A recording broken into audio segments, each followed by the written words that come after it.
দর্শক, একটি মর্মান্তিক দুঃখজনক ঘটনা ঘটেছে। ইতিমধ্যে সেই স্থানটিতে আমরা সরাসরি এসেছি।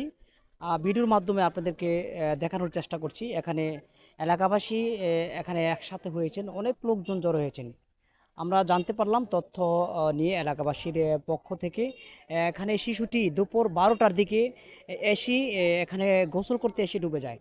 আরও তথ্য নিলাম বাঙালিপাড়া, এই যে স্থানটিতে মোশাররফ হোসেন মিয়ার ছেলে 8 বছরের শিশু মিরাজ নামে এই শিশুটি দুপুরে গোসল করতে এসে ডুবে যায়। তবে এখন পর্যন্ত আমরা জানতে পারলাম এখানে ফায়ার সার্ভিস এসে উপস্থিত হয়েছেন। তবে ডুবরি আসার জন্য কল দেওয়া হয়েছে, তারা কিন্তু রাস্তায় আছে, আমরা ইতিমধ্যে জানতে পারলাম। কিছুক্ষণের মধ্যেই তারা কিন্তু পৌঁছে যাবে এবং উদ্ধার কাজ চলবে।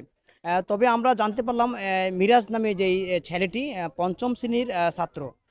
তবে খুবই মর্মান্তিক দুঃখজনক একটি ঘটনা, এবং পরিবারের মধ্যে স্বজনদের একটি কান্নার আহাজারি চলছে, এবং এলাকার আশেপাশের অনেক লোকজন এখানে শুধু দেখার জন্য আসছেন। কখন উদ্ধার হবে সেই মিরাজ নামের ছেলেটি, সেই অপেক্ষায় আছে অনেকে।